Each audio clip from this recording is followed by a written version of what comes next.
ሰው ሲሰድብህ የተሰደብከው ስድብ አንተን እንዳይነካ አድርገህ አስበው።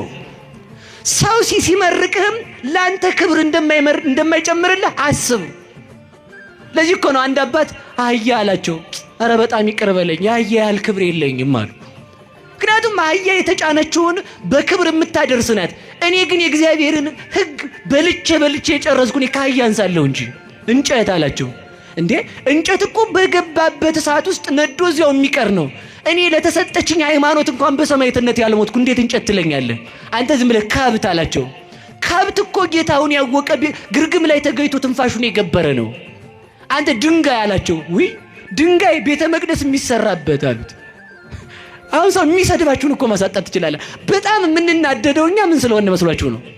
ሰው የሚናገረውን ነገር ነን ብለን ስለምናስብ እኮ ነው። ሰው የፈለገ ነገር ቢል ማድረግ ይችላል ባሉ ንገሩኝ እንጂ አይችልም። አይደለሁም እኮ ነው መልሱ። እንደው አሁን እንዲሁ ተመልከቱ፣ የቱን ያህል ብንሰደብ የሚመጥን ስድብ ሊገኝ ይችላል? እኛን የትኛውንም አይገኝም። ሰው ሲሰድበን ላለመረበሽ መዘጋጀት አለብን። አይደለሁም አበቃ ከነገረኝም ትክክል ነው የሚሆነው። አዎ ልክ ነህ። ሰምታችኋል?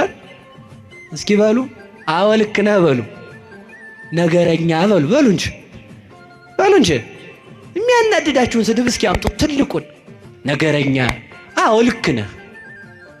ልክ አይደለም? ዛሬ ነገር እዚህ ጋር ቁጭ ብለን እኔም እዚህ ጋር ሻሸን ጠምጥሜ ጤነኛ ሰው መስል እናንተም እሱ ጋር ቁጭ ብላችሁ በነጠላ ጤነኛ ሰው ብትመስሉ ስትወጡ ያው እንግዲህ ጠሽ ታደርጋላችሁ አንዷን ማለት ነን እኮ በቃ አዎ ነኝ በቃ አለቀ። ሰው የሚሳደበውን አጥቶ እንዲሄድ ምን ማለት